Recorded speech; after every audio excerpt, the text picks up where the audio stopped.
70년도 말이었습니다. 70년도 말쯤 됐었는데 유럽에서 시작한 그 대중가요가 있어요. 디스코풍의 대중가요가 있는데 굉장히 유명했었고 한국에서도 굉장히 유명했던 노래가 있습니다.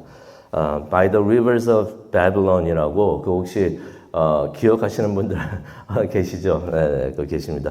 보니 M이라는 그룹이 노래를 했었는데 빠른 노래입니다. 비교적 빠른 노래고 뭐 같이 댄스 할 수 있는 그러한 댄스 뮤직이 되는데 그 음악만 들으면은 가사를 생각하지 않고 음악만 들으면 참 즐겁게 들립니다. 많은 인기를 온 세계적으로 이끌었던 것을 우리가 알고 있는데 근데 그 가사를 들어보면은 그 가사가 전혀 즐거운 내용이 아닙니다.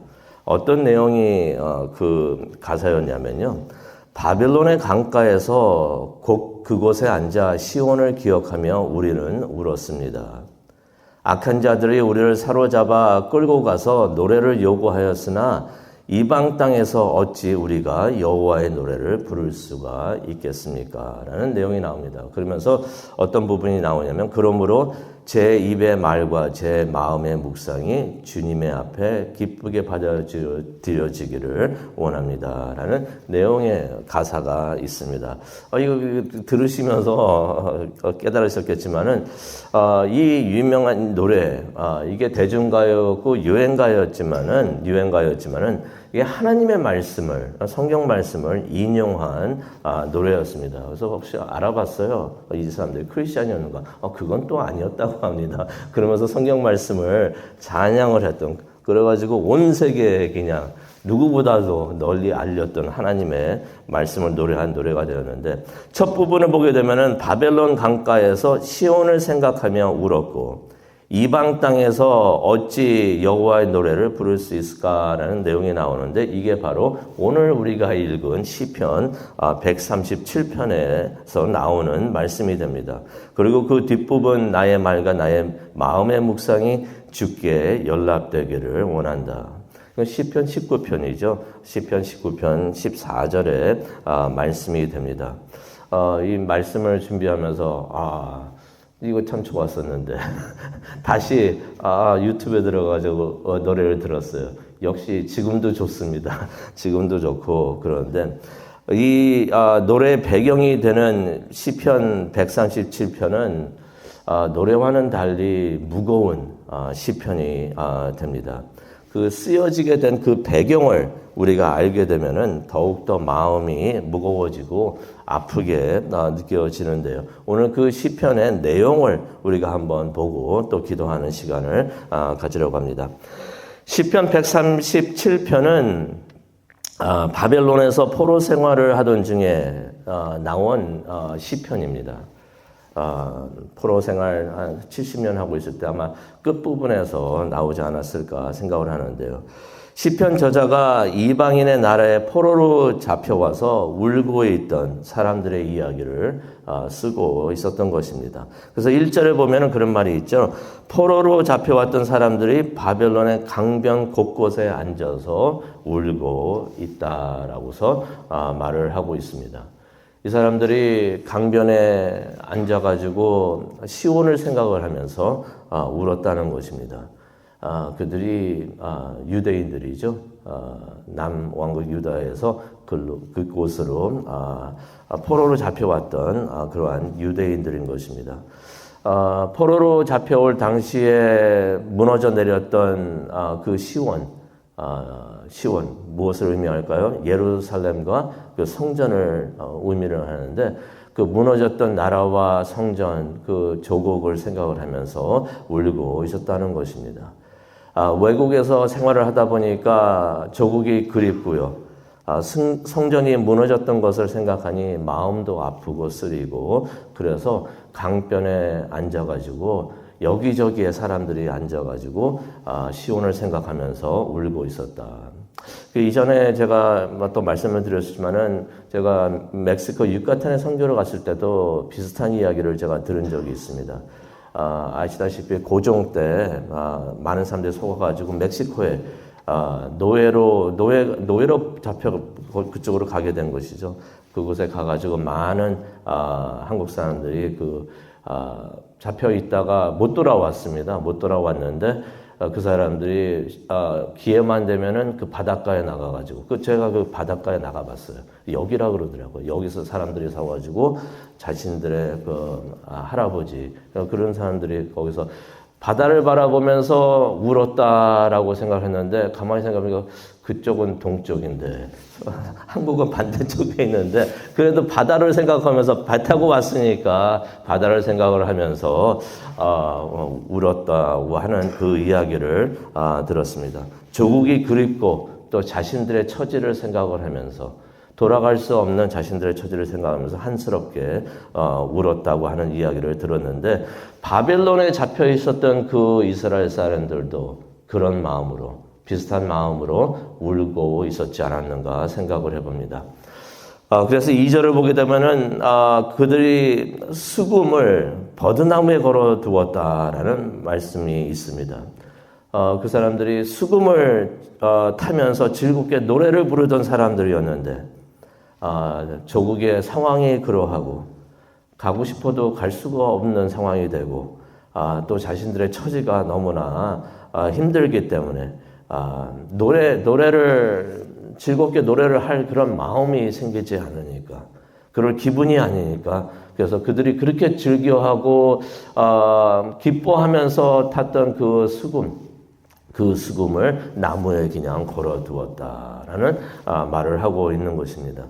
그런데 그들을 바벨론으로 잡아온 사람들이 있잖아요. 잡아 들어와가지고 노예같이 부려먹던 사람들이 있는데 그 사람들이 계속해서 이스라엘 사람들에게 노래를 하라고 합니다. 노래를 잘하는 사람 보고서 노래가 듣고 싶어서 그러니 노래 좀 부탁합니다라고서 말을 하는 거면 괜찮겠죠. 근데 그게 아니에요.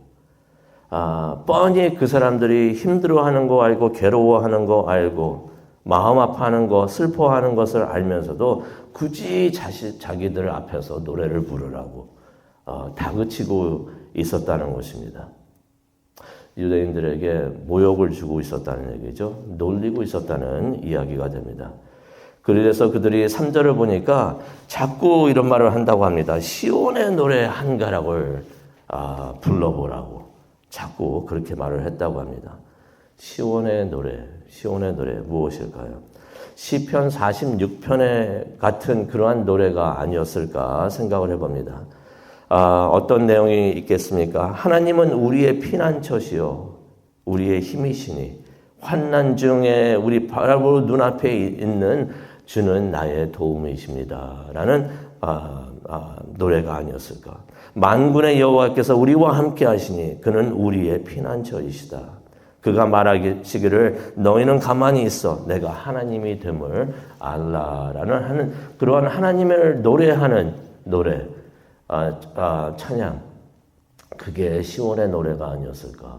그거 자꾸 자신들 앞에서 부르라고 하고 있었던 것입니다. 아마 그들이 그런 마음이 있었을 것 같아요. 그런 가사 내용을 알고 있으니까 시온의 노래를 부르라고 했겠죠. 시온의 노래를 부르면서 아마 그 사람들이 묻고 싶었을 것 같습니다. 너희 그렇게 자랑하고 유일한 하나님이라고 하는 그런 하나님을 그 하나님 어디 계시느냐? 그 하나님한테 지금 말해가지고 당장 와가지고 너희를 구원하라 라고 그렇게 부탁하라 라고서 말을 하고 싶어서 그런 시온의 노래를 하라고 하지 않았을까.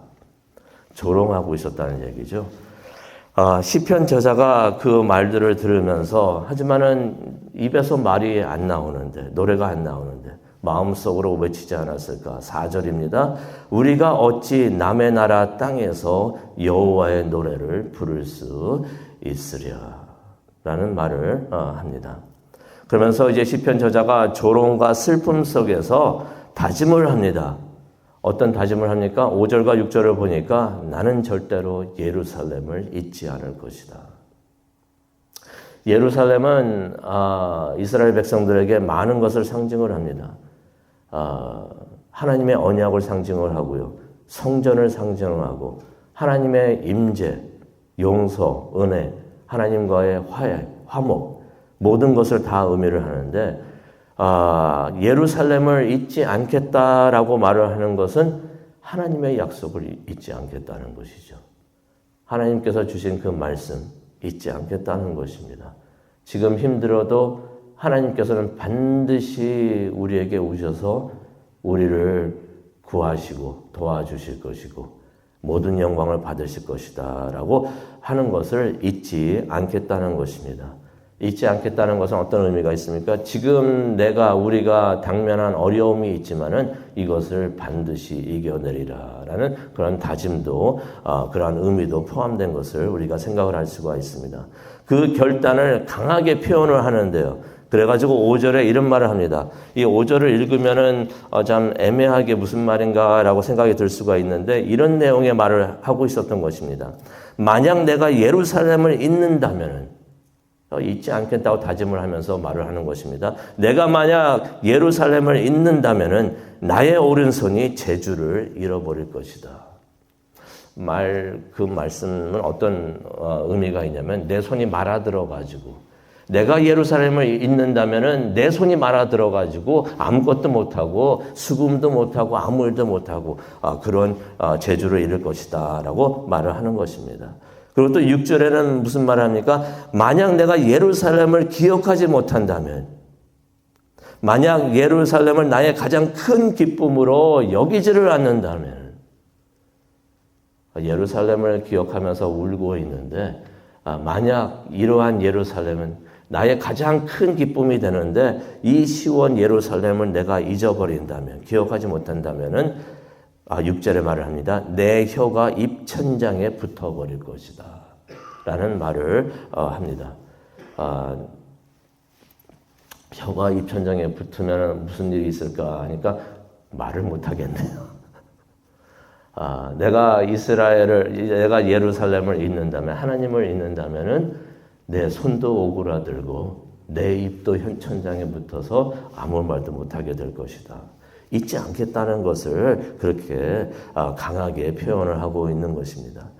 그들에게 예루살렘이란 가장 큰 기쁨이었던 것입니다. 가장 큰 소망이었던 것이에요. 무엇보다도 예루살렘이 잘 되기를 바랬고요. 예루살렘을 잊지 않고 계속해서 기도하겠다라고서 다짐을 하는 것입니다. 그러면서 이제 마지막으로 시편 저자가 하나님께 기도를 합니다. 그 기도의 내용이 7절부터 9절에 나와 있습니다. 여호와여, 하나님께 올려드리는 기도죠. 그래서 하나님을 찾습니다. 여호와여, 예루살렘이 멸망하던 날에 에돔 사람들이 하던 말을 기억하소서. 7절에 있는 말씀입니다. 그 에돔 사람들이 무슨 말을 했기에 그러는가. 7절에 나옵니다. 헐어버려라, 헐어버려라. 기초까지 다 헐어버려라. 시온을 헐어버리라고 쳐들어와가지고 그런 말을 했던 것을 이제 기억을 하는 것입니다. 그러면서 이제 시편 저자가 하나님께서 에돔인들이 이스라엘 백성들에게 말하고 행했던 대로 이렇게 말하는 것은, 기억하소서 하는 것은 이 사람들이 우리에게 했던 그 말과 그 행동 다 기억해 주시옵소서라고 말을 하는 것입니다. 그대로 갚아달라고 하나님께 기도를 하는 것이죠. 하나님께서는 로마서 12장 19절을 보면은 원수 갚는 것은 내게 있다라고서 말씀을 하셨습니다. 무슨 말입니까? 원수 갚는 것은 내게 있다라고 하나님이 해주신다는 것이에요. 그렇다면은 시편 저자가 기도했던 것처럼 하나님께서 다 보고 계시고 다 듣고 계시고 그대로 하나님께서 갚아주신다라고 하나님께서 말씀을 하시는 것입니다. 8절을 보니까 이런 기도를 합니다. 바벨론아, 네가 우리에게 행한 대로 네게 갚는 자가 복이 있을 것이다. 또 바벨론은 무슨 일을 했는가? 9절을 보면은 짐작을 할 수가 있습니다. 9절을 보니까 이게 어떻게 보면은 굉장히 잔인하고 끔찍한 내용이 되겠는데, 네 어린아이를 바위에다가 메어치는 자에게 복이 있을지어다. 이게 참 잔인하게 들리는데 이게 어떤 의미가 있냐면요, 바벨론이 이스라엘에게 그렇게 했다는 것입니다. 이스라엘에 쳐들어와서 노약자들, 어린아이들, 갓난아이들을 그렇게 바위에다가 내어치면서 많이 죽였다는 것을 우리가 알 수가 있는데, 시편 저자가 그렇게 기도를 하는 것입니다. 하나님께서 그대로 다 해 주시옵소서. 이게 안 좋게 들릴 수가 있지만은 이것을 좀 풀어서 넓게 생각을 하면은 정의를 이루어 주시옵소서라고 하나님의 공의, 정의를 위해서 기도하는 것을 우리가 보게 됩니다. 하나님께서는 이미 바벨론을 심판하시겠다고 말씀을 하셨던 것이에요. 그래서 시편 저자가 그것을 위해서 기도를 한다는 것은 어떤 기도가 되냐면은 하나님의 뜻을 이루어 주시옵소서. 주님 뜻대로 행하시옵소서라고 말을 하는 것입니다. 시편 저자가 무척이나 많이 힘들어했던 것 같습니다. 그래서 저주를 하는 것 같이 들리기도 합니다. 그런데 분명히 이 시편을 보면서 우리가 알 수 있는 것은 시편 저자가 이런 기도를 하면서, 울면서 이런 기도를 하면서 스스로 어떻게 하겠다라는 말이 한마디도 안 나옵니다. 무슨 말입니까? 다 하나님께 맡긴다는 것이에요. 하나님께서 해 주시옵소서. 하나님께서 뜻대로 하옵소서라고 말을 하는 것입니다. 오늘 말씀을 마치면서 이제 이 말씀을 가지고 기도하는 시간을 가지려고 하는데요. 혹시 성도님 마음에 아픈 일이 있습니까? 울고 싶은 일이 있습니까? 무엇이 그리 아프고 힘드시나요? 왜 울고 싶으시나요? 자신의 죄를 위하여 우는 우리 모두가 되었으면 좋겠다라고 생각이 듭니다.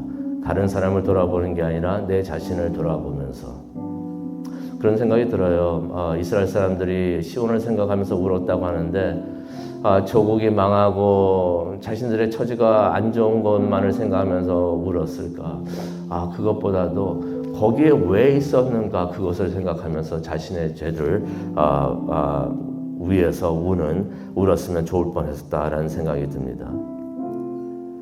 성도님은 무엇을 잊지 않기를 원하십니까? 무엇을 간절히 소망하십니까? 하나님의 뜻을 기억을 하고 하나님의 뜻을 소망하는 우리 모두가 되었으면 참 좋겠습니다. 무엇이 그렇게 화가 나게 하나요? 하나님을 사랑하면은 죄를 미워하는 것 당연합니다. 하지만 심판은 하나님께 맡기시기를 바랍니다. 그리고 하나님께 맡기셨으면은 하나님께서 어떻게 무엇을 하시든지 다 하나님의 뜻인 것을 깨닫고 하나님의 결정을 받아들이는 우리 모두가 되었으면 참 좋겠습니다. 기도하시겠습니다. 하나님, 우리가 마음속 깊은 곳에서부터 아파하는 것들 오늘 이 아침 하나님 앞에 다 내려놓기를 바랍니다. 그리고 하나님께서 모든 것을 다 해결해 주시고 인도해 주실 것을 믿고 하나님을 신뢰하는 우리 모두가 되게 하여 주시옵소서. 하나님께서 선하신 하나님께서 선하게 우리를 인도하신 것을 믿고 하나님 뜻 앞에 나와서 주님 뜻대로 하시옵소서, 주님의 뜻을 이루어 주시옵소서라고 기도하는 우리 모두가 되게 하여 주시옵소서. 감사합니다. 예수님의 이름으로 기도합니다. 아멘.